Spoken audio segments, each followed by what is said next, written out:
Is your story like a stalled car? Has it lost momentum? In this video, I'm going to show how you can get yourself and or your story back on track. I'm Jule Kucera, creator of StoryJoules, and I help writers tell more powerful stories.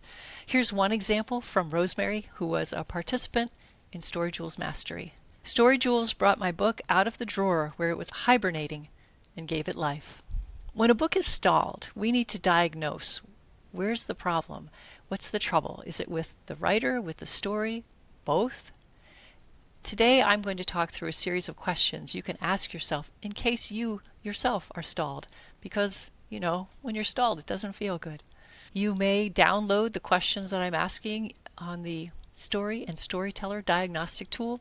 Just click the link in the description. Since story coaches often leave out the storyteller, let's start there and then we'll go to the story. We'll look at the storyteller in 4 dimensions. We'll look at the body, the spirit, the mind, and the soul. And if you're wondering what's the difference between soul and spirit, I would leave that up to philosophers, but I'll share my own perspective in case it's helpful. I see spirit as that which makes me conscious of whatever is bigger than me, and soul is that which connects me to others and myself. It's that emotional realm. And if the word spirit doesn't work for you, just use inspiration instead. That's where my mom is at. She doesn't believe in spirit, and that's fine. I'm just offering this as a potential tool, so take what's useful and leave the rest. In terms of elements, you could say spirit is fire, soul is water, mind is air, and body is earth. And so those are the 4 dimensions we'll use to assess how the storyteller is doing. Think about the body. Currently, is my body more of a help or a hindrance in writing this story? I'm thinking about when I had COVID. My body was a hindrance. Or when I went and lived with my mom for 4 months. Well, she had a series of 3 heart surgeries. My body was fine, but my body was in a place where I couldn't really be doing much on my writing. There are seasons to life, and we have to recognize that. And the good thing about those seasons is they're not just things we get through so we can get to the other side and do what we want. Those are things that hone us, that prepare us, that forge our character and change us as writers, and therefore change our stories. Spirit. How strongly am I connected to what first inspired me? When I first got that, I want to write that story. I want to write that. For me, I at one point wrote pages and pages and forgot why I was writing them. I just got all caught up in the words, and more pages, and I lost that connection to the why. What about soul? When I think about my work in progress, what emotions am I feeling? Do I feel excited, worried, disappointed, scared? Those emotions factor into our ability to write. It's hard to be productive if your emotions are not serving productivity. Frankly, there have been times in my life when I've struggled with mental well-being, and I know when I'm depressed, it's hard to do anything, let alone write a novel. What about our minds? How well prepared is my mind to tell this story? In an earlier video I talked, I think it was last one, video 3, episode 3, I talked about how I was writing pages and pages. So I was being productive from a words perspective, from an output perspective, but I didn't know. I didn't have the mental knowledge of what I needed to know to structure a compelling story. I do now, but I didn't then. That model that I just shared is one way of looking at ourselves, and you may have a different way. I just simply encourage you to, if you're having struggles with your writing, take a look at the writer, because there might be something here that's getting in the way of your ability to write. Now that we've looked at ourselves from 4 different perspectives, if you're feeling badly about yourself for being stalled, please don't. If a car runs out of gas, we do not blame the car. We get it more gas. I like this quote. You are not the problem. They are not the problem. The problem is the problem. Solve the problem. Make it not personal. Let's just figure out what's going on and solve it. Now let's move on to the other side of the equation, the story. That's the focus of this channel most of the time. As we write a story, we can lose our way. So these next questions are an opportunity to pull yourself back up and make sure your core elements are in place. Especially if you're in that second act or second or third quadrant, it's possible to lose your way. So let's check our guideposts. Story is about how a person changes or refuses to change. That's true whether you're using the hero's journey, Save the Cat, story engineering, story circle, all those models. That's what they're describing. Someone's change or refusal to change. That's looking at story from the internal view, the internal dimension of stasis and change. Externally, there's also the dimension of order and chaos. Because humans don't like to change. Even if we're unhappy in our stasis, we know it and we like what we know. Something has to happen to get that story ball rolling. And this brings us to the 7 essential power infusions into a story. And being crystal clear on these 7 will get your story rolling again. Because if you're stuck in the scene, come back out, remind yourself, where am I heading? Do I know these 7 guideposts? Because these guideposts will get you all the way through your story. Sure, you'll still have challenges and struggles, but you'll know in general where you're going and the kind of things that need to happen between your characters. The first power infusion happens during the first quadrant of the story, and generally the earlier the better. This one is well known, the Inciting Incident. It gets the story going. The terminology that I'm going to use for these power infusions is Joules, Joules. That is a unit of energy. It's a Newton times a meter, and Newton meter was my nickname in high school physics class. This Joule interferes with the established order, the status quo. It presents a challenge, also presents an invitation. The question is, for your story, what's your inciting incident? Most writers have this. We got this. The next energy infusion is where your protagonist, your main character, your hero, I'm going to call them avatar because I like the way that better describes the relationship that the reader or viewer has with this character because we step into their skin. That avatar decides to take an action to respond to that inciting incident, and that action will take them out of their world of order and drop them down into a world of chaos. It starts a little chaotic, gets more chaotic. This chaos is what brings the pressure to change. And after this, things get worse.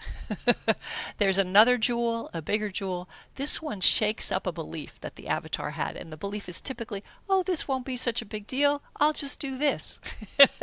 But it turns out that what they thought they were going to do doesn't work, it's harder, it's harder. I talked about this a lot in the last video in episode 3, so that is linked below. Next, we have one of the most important Joules in the story. It happens at the midpoint, and it's the fulcrum.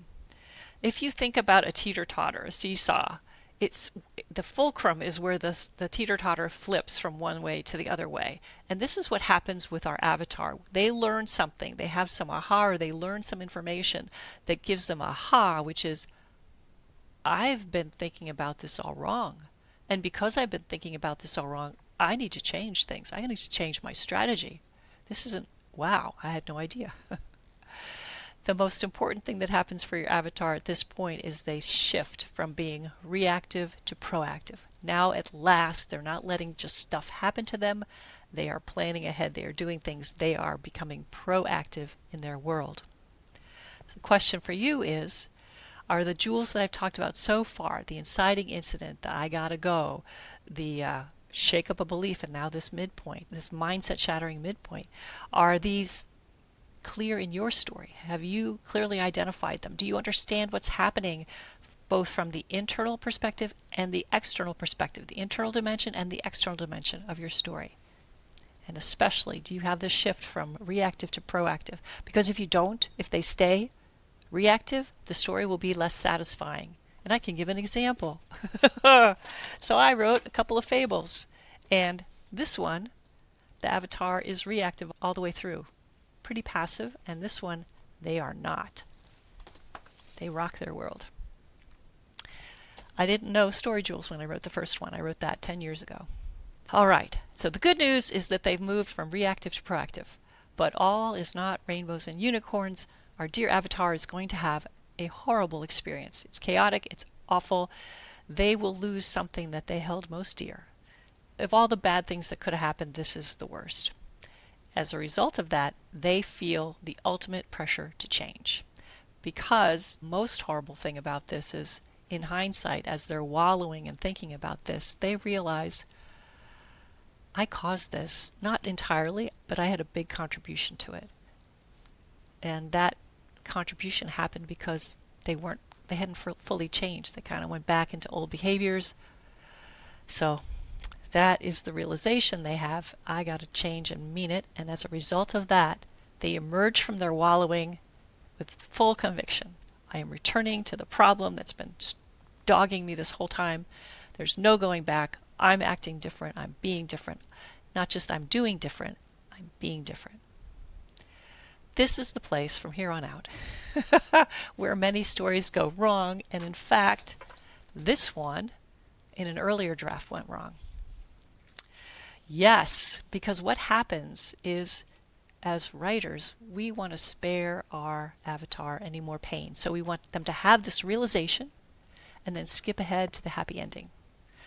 But that's not going to work because readers, viewers, we want to see the avatar tested. They have to be tested. They have to be tested because otherwise we don't really have a proof of change. So we want that proof. We must deliver that proof. That is the point. We're going to see the change, the avatar's change in action. We want also to see an order, a new world order. There was order before, but the avatar's proactivity and how they dig down deep in this moment brings about a new world order. It may not be the whole world, the galaxy all getting fixed like Luke Skywalker, but it is order in their world. For example, Eleanor Oliphant, a story I love. She brings order to her mind, to her life, to her relationships. If you haven't read Eleanor Oliphant, it's a wonderful book. These are the 7 key jewels in every engaging full-length story. Novel, memoir, can be also short story, novella. If you're going to children's books, or in this case fables, you might need to condense some or handle them very differently. For example, in this, there is a jewel that is only 1 sentence, but it's in there. As for the size of the lightning bolts, that's not an accident. It's reflective of their power into the story, and that's why that last one is so important. It's when you're bringing everything home and you're really, ta-da! That's what should happen at the end. For the next 4 videos, I'm going to be taking each one of these quadrants one at a time, talking about what's happening, what's the setup, what's internally going on, what's externally going on, what's an example. The purpose of that is so that you really have it for your story.